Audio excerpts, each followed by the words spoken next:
I'm Bryan DiSalvatore, and I graduated in 1970 with a BA in English Lit from Yale. I got my MFA here in 1976. I didn't do much for many years. Back then, it was not quite as flat for people who left college or finished college, and I cooked in restaurants and did a lot of traveling. I started writing for newspapers over the years, and now I'm 48 now. I've written most of my last 10 or 12 years for the New Yorker magazine. They've had a change of editors, and I got into a philosophical battle with the new editor, and without going into great detail, told her to piss up a rope. You know, get another fine career move. And for the New Yorker, I've written about, right at the beginning of the magazine is a lot of, are these very short pieces called Talks of the Town, and I've written a few dozen of those. I wrote a profile of Merle Haggard. I traveled around with him for about 3 months on his bus. I wrote a story about a truck driver from Stevensville.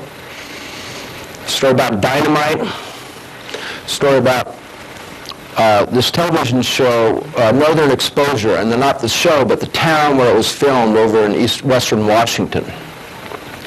I've written a lot of travel pieces. I've traveled to Tasmania, Singapore, Bangkok, Hokkaido, the Caribbean. I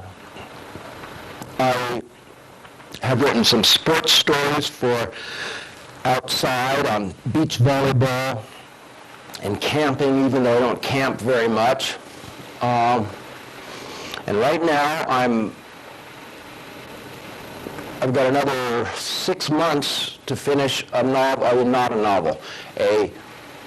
biography of a guy named John M. Ward, who was a 19th century baseball player that is very obscure but very important in that he and his fellow professional baseball players, he played from 1878 to 1894, got so angry at the owners that they effectively struck the National League, and 70%, I mean, just think of baseball now, 70% of them just started a new league, 8 new parks and everything. This was in 1890.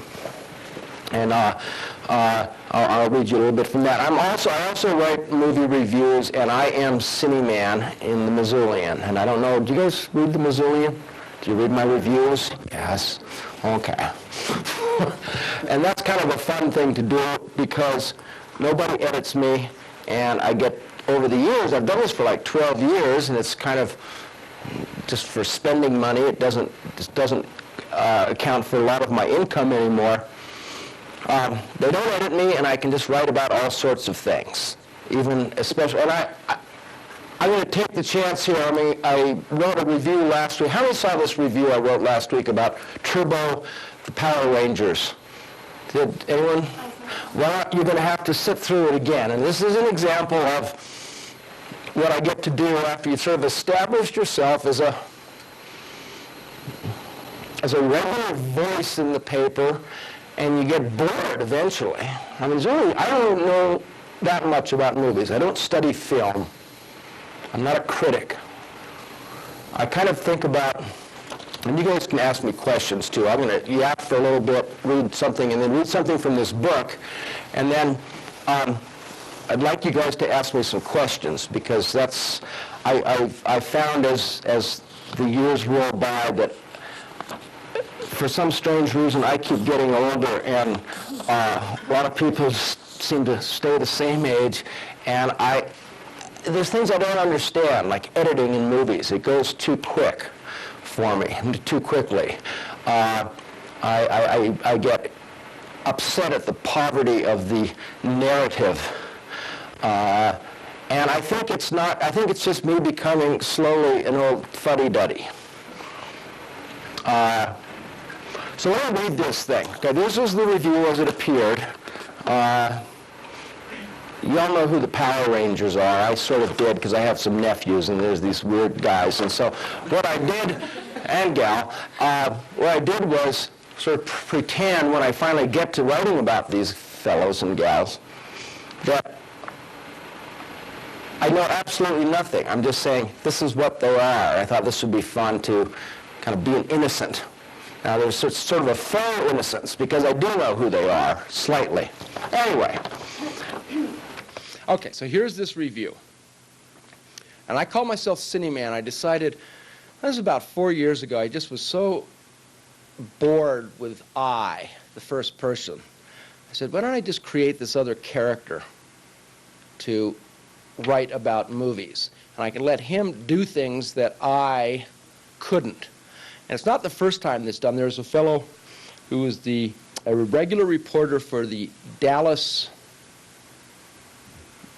one of the two Dallas morning papers, and he started to go out and go to drive-in movies and review these ridiculous movies that sometimes they show out there instead of real movies, the kind that that Mystery Science Theater plays with, or the kind that you'll see on, what is it, USA Up All Night on Friday and Saturday night. These really crappy movies, and he developed a persona called Joe Bob Briggs. Well, my guy is called Cineman. Cineman is deep into his post-Oscar state of tristesse. It wasn't, that's French for sadness, it wasn't that his picks hardly won a thing, or that his picks, for the most part, weren't even nominated. He would have split the awards evenly between Fargo, Lone Star, and 5 or 6 of those Jane Austen movies. It was that his editors here at the Missoulian, its motto is, quote, not all that many things for hardly any of the people, not only didn't ask him to review the final installment of Star Wars, but that they didn't even ask him to register his Oscar picks. Instead, they let a former arts writer, Cineman did not say has been, a man now relegated to those twin hells of upper management and video reviews, to do it instead. Cineman is a prophet who feels unappreciated in his own kingdom. But what does this have to do with an abominable, cobbled-together advertisement in movies clothing Power Rangers movie? Nothing. Let Cineman tell you about his day instead. He spent the morning finishing a piece for a magazine. He faxed the piece, and then, looking out over the Garden City, the Paris of the West, this hub of 5 valleys, and said, let there be golf. 3 hours later, his back was stiff, his eyes were gritty and windblown. With windblown sand, his scorecard registered in the low 3 figures, and there had been that slight contretemps on the 8th hole, when Cineman, having been outdriven for the 7th time by a young teenage girl, Desiree, from Loyola High School, polished off his flagon of gin and Gatorade, disposed of it thoughtfully, and accused the seemingly sweet Desiree of corking her clubs. The ranger, alerted to the fracas, agreed with Cineman that the clubs might well have been altered. But that was no excuse for Cineman to break the contents of Desiree's entire bag of clubs and hurl them over the fence and onto the pavement of Golf Course Drive. It was not Cineman's worst day on the links. That came earlier this winter when, in Palm Springs, both he and his moody Slovenian partner were outdriven by 80 yards by an 80-year-old man with a pacemaker. Cineman considered accusing the octogenarian of corking his aortal appliance, but instead snuck up behind him on the 14th tee and in the middle of the geezer's backswing screamed, "You the man!" Cineman calls it smash-mouth golf and did not break stride as the ambulance took the man away from the course. Anyway, instead of a quiet Friday evening at home spent regaling Ms. Cineman with fascinating stories of his every Larchmont triumph and sorrow, and renewing his membership in the Heaven's Gate organization, Cineman had to fire up the Toyota and brave the spitting snow and darkness to bring you the following account of a movie. It was about a group of teenagers who lived normal California lives as martial artists and helped finance an orphan's home called Little Angel's Heaven, except when they are ordered by a robot and a head floating in a tube of water to save people in distress. When they are normal, the boy teenagers dress in grunge, and the girl teenagers in hot pants and badly fitting t-shirts dress like Sunset Boulevard hookers. When they are saving people, they dress like bobsled racers in outfits of green, yellow, red, blue, and mauve. Their motto is, reach out and accept your destiny. The people they deal with all have names that sound alarmingly pharmaceutical. Laragot is a good wizard. Divatox is a pirate. Alpha is their robot. Zordon is the floating head, and Moranthius is an island where Malagor, the god of evil, lives. There are also two inept security guards who are kidnapped for sacrifice to Malagar, who begin the movie with dumb guy Brooklyn accents, and then start speaking, for no discernible reason, like mad Nazi scientists. They might have come from another movie, because they have nothing to do with this one. Laragot is weird. If he were not roaming the earth looking for help, he would not at all be out of place on the back shelf of a car, because he looks like a bobhead NFL doll, complete with helmet. He also has narcolepsy. Anyway, the Rangers first get teletransported to Africa, then they drive their new cars, hence the turbo of the title, and board a literally ghostly galleon and sail to the Nemesis Triangle. Then they do what they should have done in the beginning, morph into their bobsled racing outfits and beat up about 20 of Divatox's guards. By this time, Cineman was sorely in need of a double dose of Divatox himself. Just when you thought that the Rangers had saved the day, Malagor rises from a pool of molten lava. So the Rangers park their cars together, it's like they all needed jump starts, and transform the cars into a giant robot, which then proceeds to do battle with Malagor. Then they return to California and win a big martial arts competition and earn enough prize money to keep Little Heaven's Angels in business. Though it is possible that Cineman came in late, it is much more probable to think, as Cineman does, that the movie is just plain ghastly. It is badly filmed, a lot of it murky, badly scripted, and, for the most part, though good-natured, thoroughly incoherent. What it is, in fact, is a long infomercial for a new line of Power Ranger products, including this car robot deal. It is also badly misdirected, that is, far too complicated for its intended audience, tots and first through third graders. It is also filled with some quite gruesome creatures who are of the nightmare-giving sort. Cineman had asked his nephews if they wanted to come with him to the movie.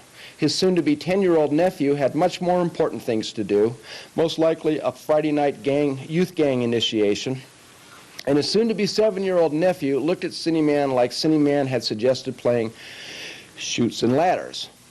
Power Rangers are for little kids, he said. I'm too old for that stuff. What Cineman suggests is that the entire world is too old for that stuff. So, here's a really bad movie that I have two sort of things that I'm thinking about all the time when I write these.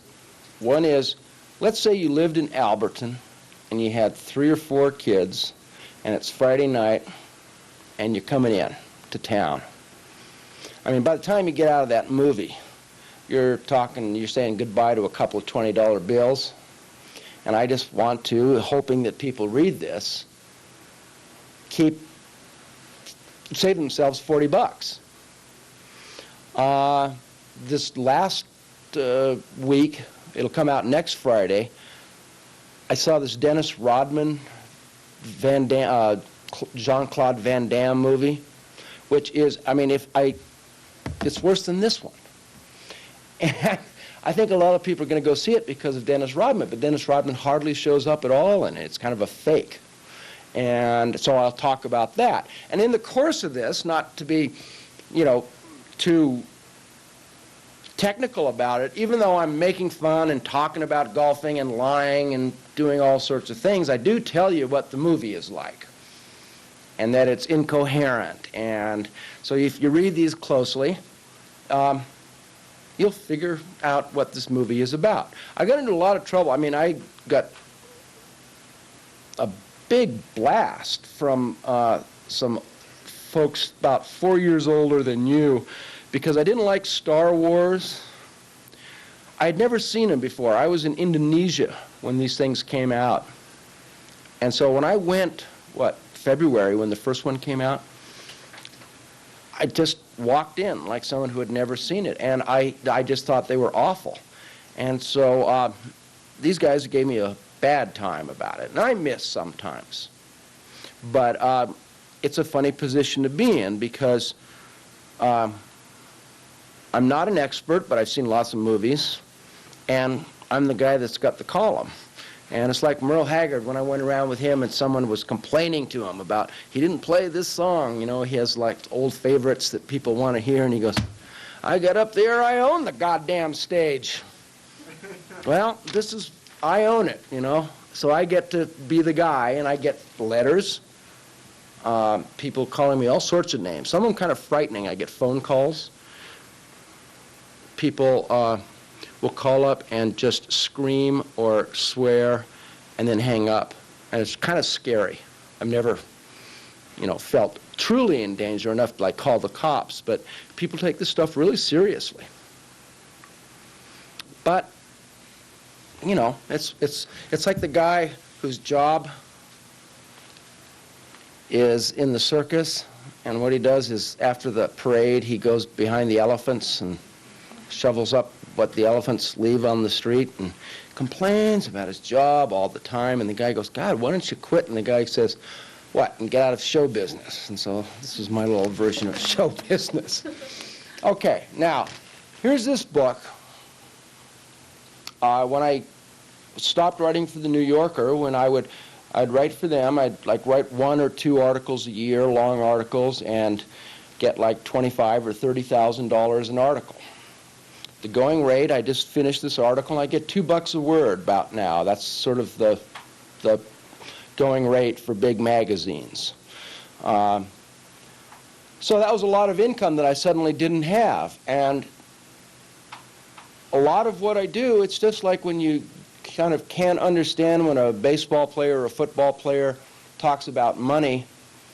Well, and if you guys are writing and it's the greatest thing in the world to do, I do it, and I also have to make my living on it.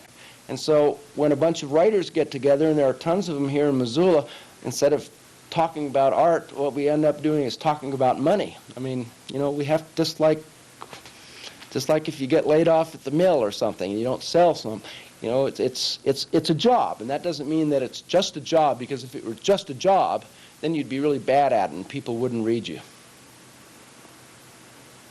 But I needed something to do to make money, and I didn't want to write 10 travel articles a year. And I had this idea about a book. So, this guy, John Ward, born in 1860 in a small town in Pennsylvania, died in 1925, married a famous actress, was on the front page of the New York Times, was a fabulous ball player. He was a pitcher. He won 160 games, and then his arm went bad, and he became a shortstop and had 2,000 hits. Very handsome, educated guy, very rare for that time, and again, also a union activist.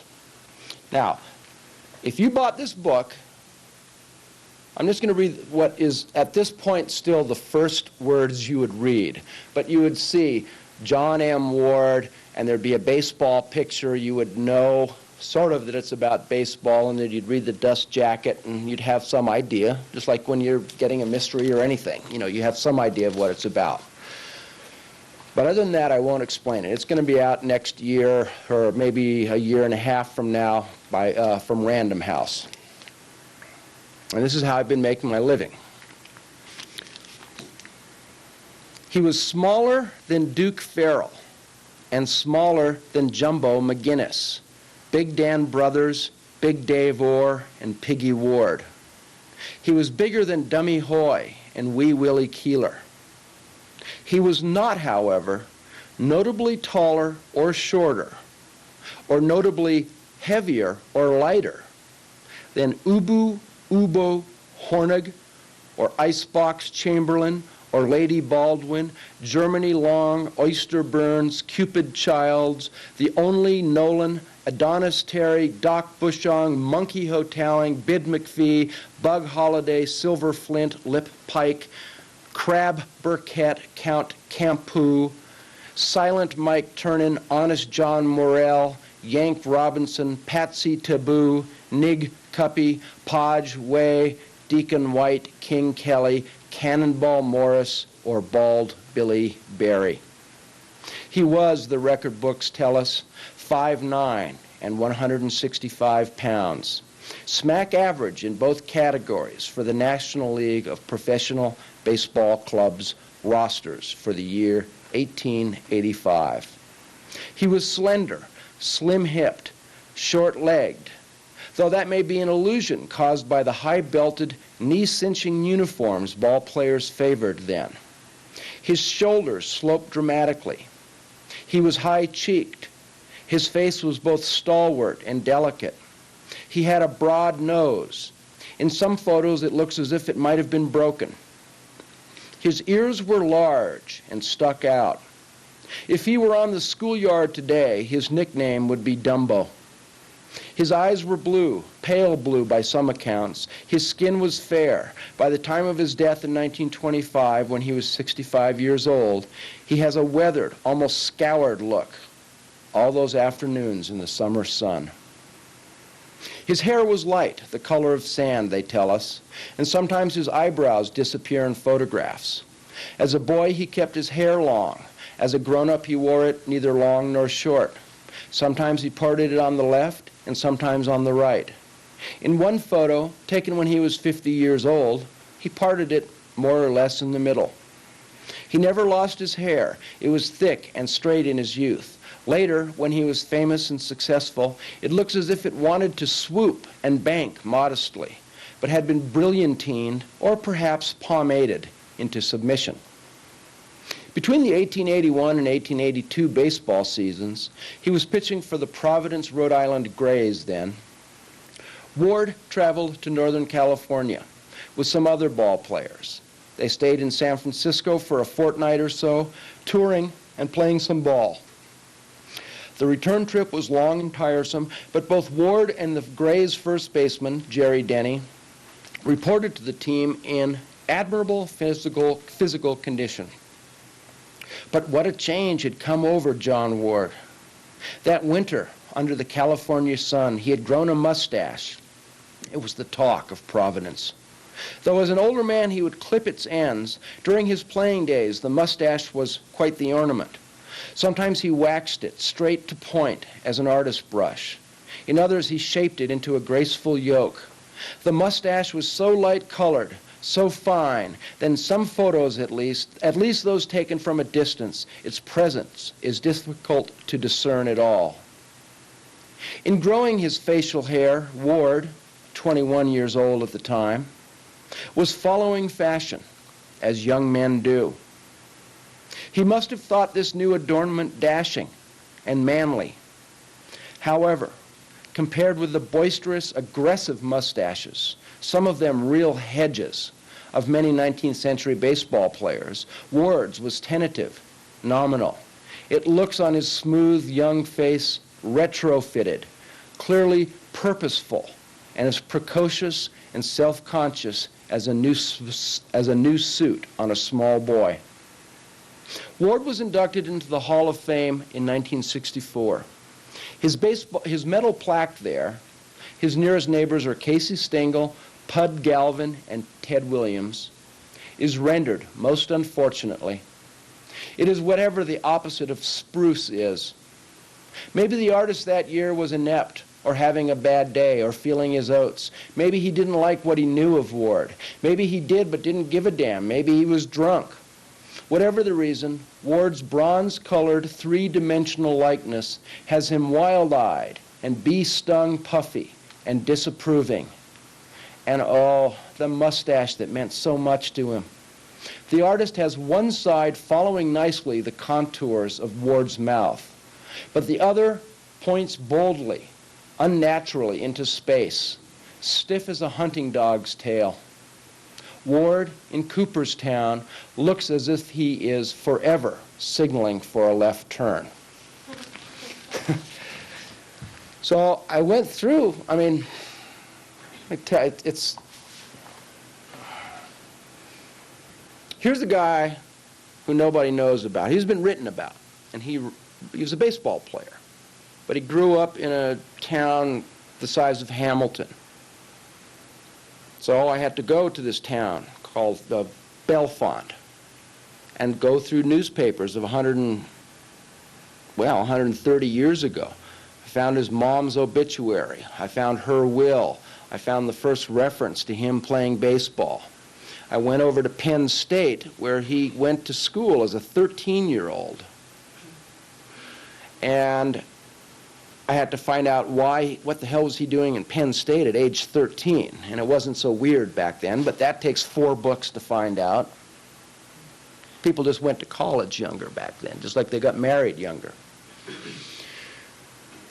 Penn State, this is so cool. Penn State now is like 40,000 people. Back then, the grades of each class was in a book about the size of this. And it was just like, you know, when you were in elementary school and it had your names going down here and there was all the dates. And so I found his grades, handwritten. And it's cool. Then I found this other stuff. He had always told his relatives that he had been kicked out of school because the upperclassmen were hazing him, playing tricks on him. You know, shaving his head, that kind of thing that was very common back then, and he got angry and fought back and got kicked out of school. Well, I'm looking through the faculty meeting records, which was another book, handwritten. You could hardly read the handwriting. And it turns out that John Ward and his buddy had gone off and stolen a chicken, and they got caught. So he was bullshitting us, you know. And I started finding other small things, just like we all do. I mean, sort of just bragging and things that we're a little afraid or ashamed of. And so little by little, I'm finding out about this man that nobody knows about. I found his divorce records after about $100 worth of phone calls. There's a certain part of New York City government that hangs on to records of court cases prior to 1900. And I found the date and the judge and everything, and then I said, do you have any record? And it turns out that they did. They had this really creepy divorce stuff, because to be divorced back then, the only grounds, if you fought it, was adultery. And so he was followed by these private eyes and committed adultery. I'm the only guy in the whole world who knows this stuff. And it's, I found it, and now I've got to write it. And what I've been doing for the last several months, and it's not much fun, I have a little office just above Max Baucus's office there, you know, just across the street off of Higgins, and it's a closet. You know, it's about to here, one window, no phone. I go down there every morning with a thermos, turn on my computer. I don't play solitaire anymore because I got rid of it on my computer because I was playing solitaire for hours every day. Very sad. And I will start to work. And I have 4 books and newspapers and a magnifying glass because this stuff from the photocopies is so small. Old newspapers are very difficult to read. And I'm just taking this and I'm kind of translating my notes and translating this stuff. So this book by now is this big, and it's like, then this happened, then this happened, then this happened. And it's really boring at this point. It's awful. And what I don't want is a 700-page book. I don't want to read it, even though I'm fascinated about this guy, with this fellow. So my job is to do what I did a little bit here. And that's a chapter called What He Looked Like. I have another chapter called What He Thought He Looked Like. Because he kept saying he was like 5'10", he was a small guy, and he sort of fibbed. And he always took his photos, like this. So you're looking here, so those ears didn't stick out. I have a whole other chapter about his name. His full name is John Montgomery Ward, just like the store. Well, it took me a month of phone calls and letters until I finally found out that the papers of the guy who started Montgomery Ward stores happened to be, for this and that reason, at the University of Wyoming. So I had to drive to the University of Wyoming. There's boxes and boxes and boxes of this crap. I found the genealogy, and I knew my John Ward's genealogy, and so I had to sit there for 2 weeks and stay at a Super 8 to answer a question that's going to be 2 sentences in my book. He was not related to him. But that's the first question that's going to come up. I'm not even going to call him John Montgomery Ward on the title, because everybody thinks it's a business book. On the other hand, sometimes you just walk into things. So here's a month's work that's going to be 2 sentences. Over at the university, I don't know if you've seen this, it's really weird. And you guys, you're still with your, everyone you know still lives here. But when you get to be ancient like me, the people spread out over the world. There's 2 CD ROM discs over there, which is kind of like a phone book for the whole country. And you can go and find, old girlfriends, old boyfriends. I mean, it's weird. My name is so strange, and there are like 50 DiSalvatores, none of whom I've heard of. And I had a relative, John Ward's brother's relatives had a name, Koenig. And I had run across a couple of references to this family.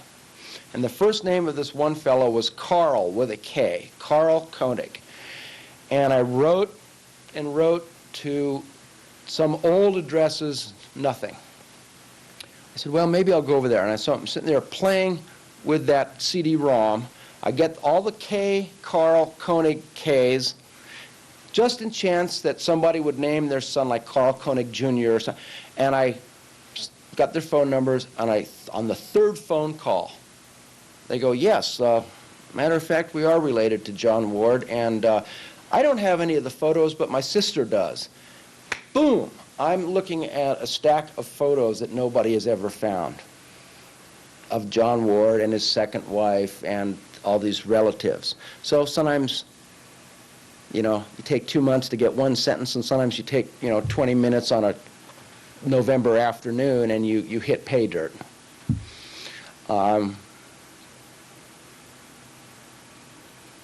If any of you ever decide to write a book, just be prepared. You spend 2 or 3 years. It's it's longer than, it's not as long as marriage, but it's a long deal. I mean, I'm spending my life with this guy. And when I'm done, it will be the only true record of him that the world is ever going to read. So your grandkids are going to pick up my book. Just like my long article about Merle Haggard. There have been hundreds of articles written about Merle. He's a country singer. And they're all the same, He spent some time in prison. He sang Okie from Muskogee. He's hard to get to know. Well, you spend 3 months driving around this country in a bus with him and his band, and you get to know all kinds of things. And I wrote this long, wonderful, I wrote it so long ago I don't even take credit for it, and it is wonderful, article about Merle, and that's the one. That's the one in 40 years from now, someone is going to be doing a research paper and you say, oh, well, let me look this guy's article up, and they're going to find something that's really worthwhile. And so that sense of, without bumming you out, there is a sense of history that I try to, even with all the goofing around I do. And that's what's important about writing. And these little weird pockets of things. Whether it's journalism or fiction. A lot of times fiction has more truth in it than the nonfiction.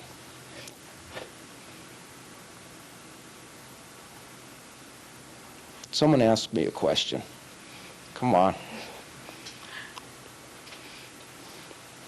Because I know the answer to everything.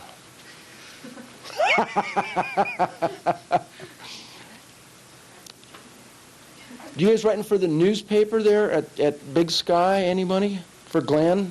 Mr. Junkert? Isn't he there? He doesn't? Okay. So what are you writing? What are your subjects? What's interesting in this town?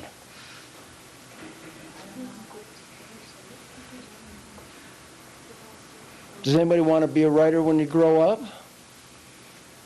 You want to be just like me? Yeah. How do you get your footing? I mean, like, you start out and you're like, I want to be a writer. But, I mean, writer is kind of I don't know that many people who are making a living writing. And so how do you, what's the first step? And, I mean, is it a long and grueling process, or is there, like, a big thing that you go, or, like, you go to college for this sort of thing? No, yes, no, and yes. Okay? No, when I went to college, I mean, I just wanted to read. I wanted to study literature. I didn't go for journalism. I didn't see it as a trade school. I really am a strong advocate of the old-fashioned liberal arts education. History, philosophy, literature.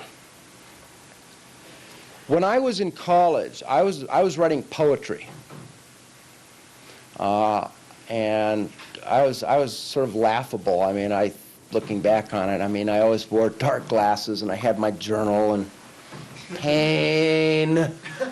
Oh. And I wrote some fiction. I just loved the sound of words. I didn't know what it meant to be a writer. I think that I might have had a view of it much like you might have, that suddenly you are a writer. You go to, stamp.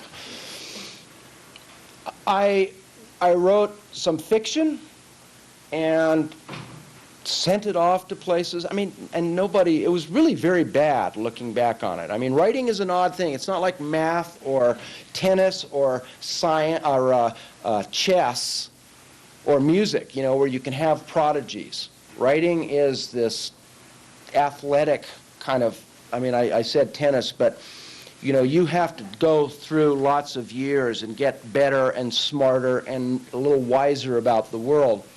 I was on an island called Guam, teaching at the university there, and they had a Sunday paper about the size of the Missoulian, and I had a couple of ideas for sort of like for the Entertainer or the Sunday paper, and I wrote them, and the guy took them. He said, these are good.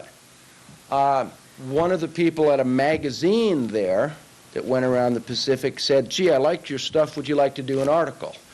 Yeah, I did. And I kept these clips.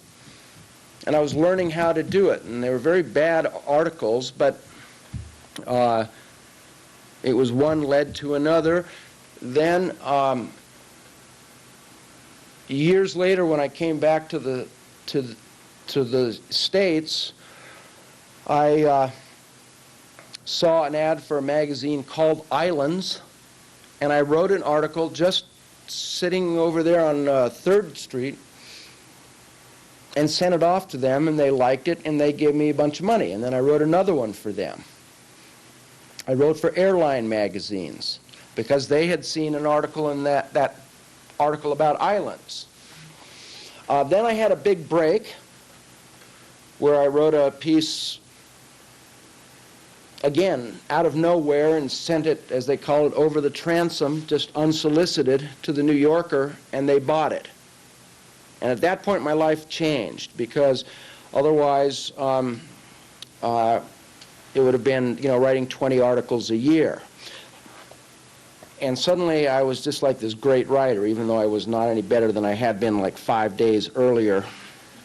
And then, like when you don't need them, all these magazines will call you.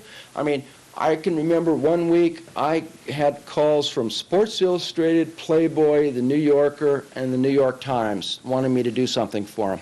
I go, God, where were you guys when I needed you, I was drinking Schmidt's Light. And so I see it as a gradual process. There's a couple of fellows that I know who are writing for The Independent right now and collecting clips. And those clips will be able to help him when he suggests an article to the next level of newspaper or magazine. It's a very precarious business. I mean, I grew up and my dad always came home with a paycheck once a week, worked at the mill. I get like 5 a year, and it's all up to me. I have to solicit people sometimes, or I come up with a good idea, and I say, hey, do you want to do it? Now they know who I am, and it's much easier. But, I mean, there's The Independent. I mean, there's like 4 magazines around this town that, this is, if it's fiction, this is how you do it. You start small with these little places that are willing to look and read young writers. The same with nonfiction. Nonfiction is paying. Fiction doesn't, it's tough. Poetry is just, unbelievable. You'll get 5 copies of a magazine for your pay. Fiction, you'll get, a few $100s, or if in a major magazine, you'll get lots of thousands of it. But my wife, Deirdre McNamer, has written 2 novels. She's teaching at the university.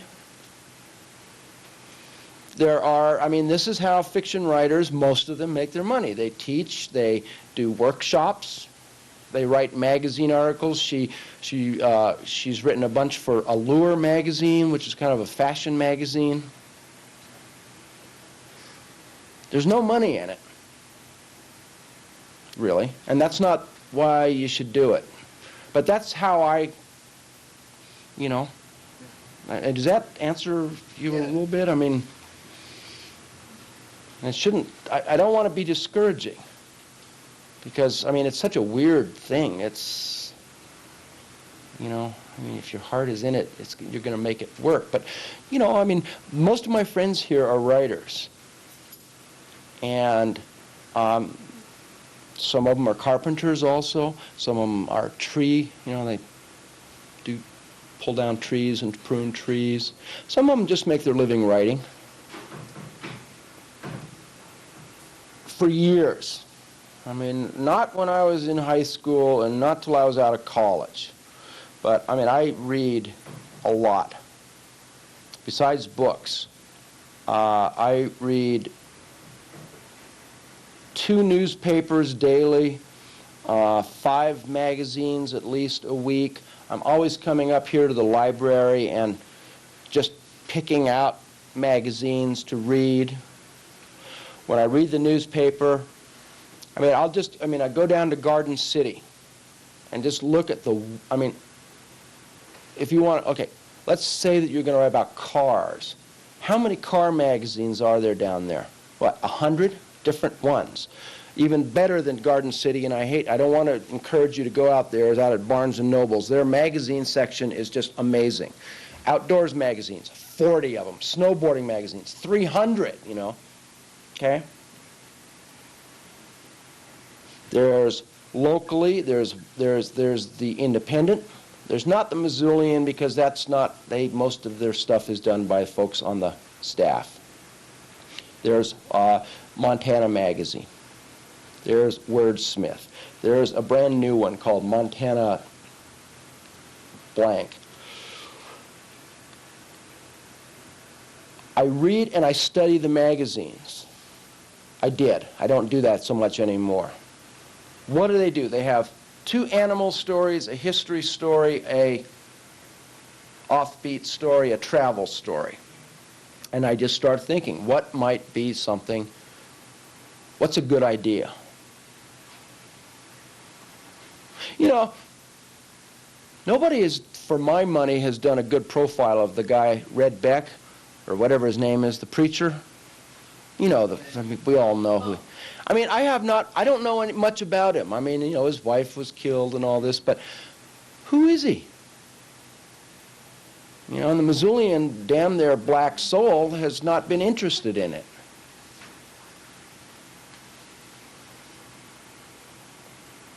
There's an article, I mean, it's just curiosity. Read The Atlantic, read Harper's. I mean, those are big-time things, but in a way you have an advantage because this is like a little hot place now. You know, everybody wants to know about Montana.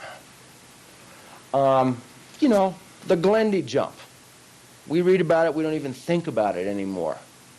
But what would that be like to someone on Delta Airline magazine? I mean, that would be kind of cool. It's a weird little sport.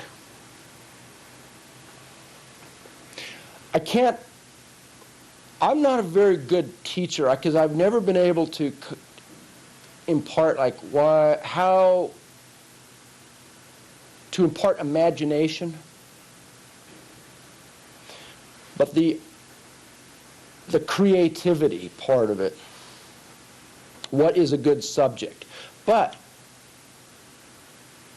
I did a lot of work looking at magazines and then looking around where I lived and said, what is interesting? I mean, I wrote about Wild Horse Island. I wrote about my softball team. I mean, how boring is that? Till I got my hands on it.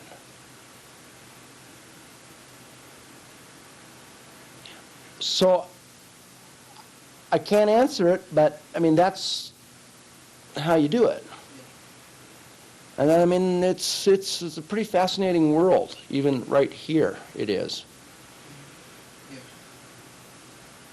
And you know, I guess right now I would just read good people and just kind of relax for a while.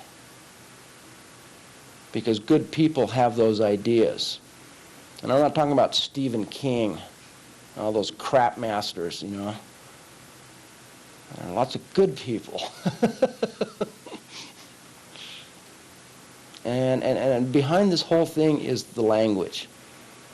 You know, the written word. I mean, God, is it so sweet when someone comes up with some four words in a row that you just go, oh, God, yeah. By God, he does look like a pig with a tail stuck up his nose, you know. And suddenly that's how you can never think of that person again, you know. And that's the joy of it. And that takes care of all the lack of money and the insecurity and the, you know, being low on the totem pole, because you are as a writer. You know, you've got to love that language. I mean, it's a good language. It's, you know, it's better to write in than German, I think. Maybe not French, but better than Spanish. I mean, it's just a huge language. I mean, it just, you know, I mean, it's just voracious. It just shovels everything into its maw and comes out with all these wonderful new words all the time. You know, so I've been doing movie reviews every week for I think it's 10 years. That's what, 500 of them? Most of them, even the ones that don't seem like it, begin with your topic sentence and come on down. I mean, that's how I do it. two things have happened. One, I'm kind of a fixture in the paper. I can get away with stuff. Secondly, I see this as a signal that I'm going to be more interesting than this movie. And you can break these rules. Here's the final answer here to this question, is that you can eventually break the rules. How many of you have read Faulkner? Oh, come on, what's the matter with the rest of you? He breaks every rule in the book. It's the weirdest prose that's ever been written in America. But he started off as a young man writing very traditional novels. Hunter Thompson, Fear and Loathing, crazy, gonzo journalism. You read his earliest books and his earliest journalism, he was a political reporter. And he wrote a very old-fashioned book about the Hells Angels. So you're looking at kind of a long ways down the road here. And I can't say, if you did this, you might get in some kind of trouble, or you might stumble along the way. I mean, I've written a lot of words to this point. You know, I'm not trying to say, oh, son, you know, when you get as good as me, but, it's, after a while, I'm getting away with it. I mean, but I've had people come up and ask the same question with much more antagonism. Where's it about the movie? And I go, well, you know, if I put the movie down at the end here, does that tell you that it's not worth a damn? Don't try this at home. I mean, not right away. What do you do if you like the movie? Then I have a hard time. It's much harder to like something and be sincere. It's much easier to write a hate letter than a love letter. Then I start out, and I come right out of this gate swinging, you know, saying, this is a terrific movie for this reason. I avoid abstracts. You know, I don't say it's a terrific movie. I will say, like a few weeks ago, the Clint Eastwood movie where he suspects the president of some skullduggery.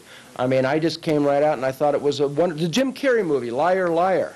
I mean, I loved it, and I just came right out and said, this is a movie where we have this double-elbowed, spastic, ectoplasmic guy, you know. So this is, I just wrote this, I mean, I brought this just for the fun of it, because this is extreme even for me.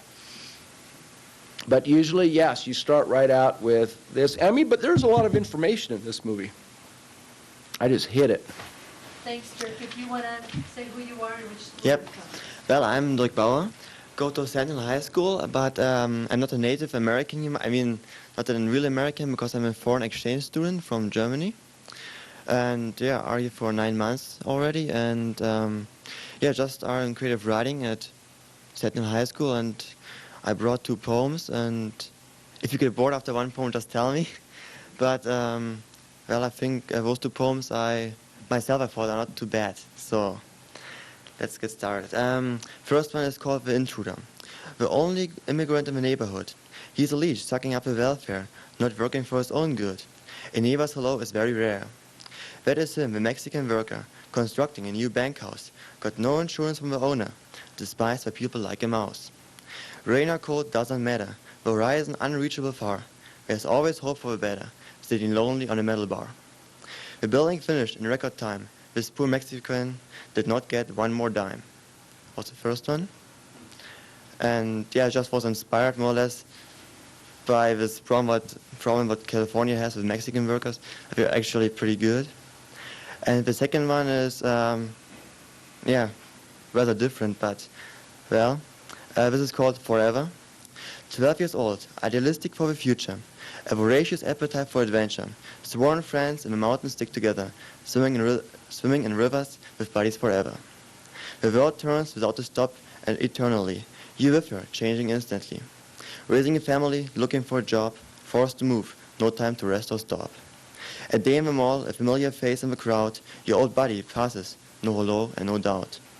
Decades, glasses and gray hair have divided you. The unimaginable, cruel thought becomes true. You have become society's working animal, the horrid person captured in a treadmill. A dead yourself, decrepit, old, ready to die. With a frozen smile, you slowly pass by. Unexplainable for your son at that time, the day is coming when he will divine.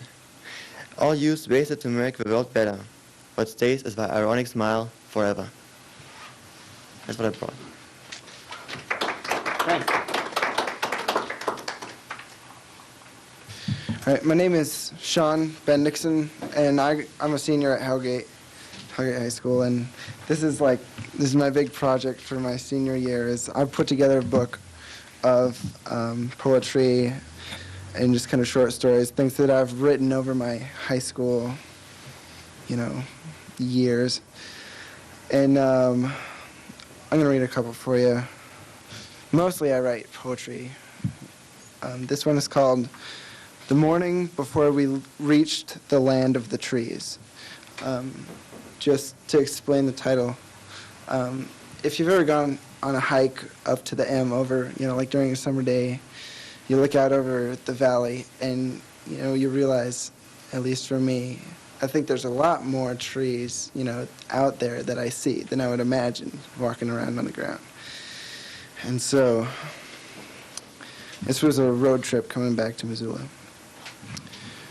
Two friends and someone I just met before sunrise, we threaded the southern Idaho asphalt ribbon until the blue-signed rest area let us come to a steaming park in the dark veins of Montana mountains.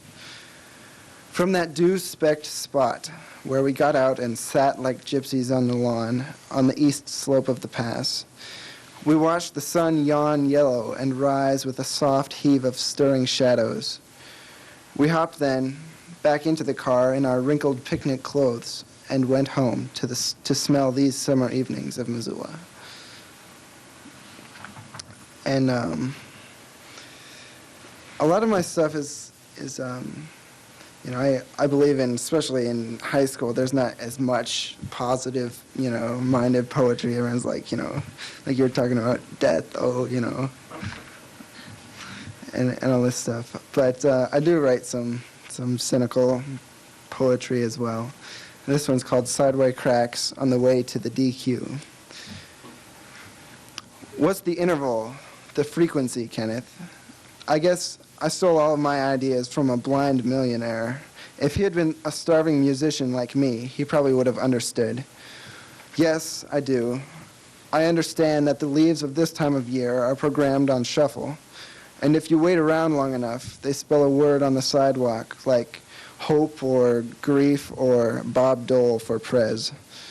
Come on, join the crowd of onlookers, watching some Asian immigrants getting killed with a bad end of a beer bottle.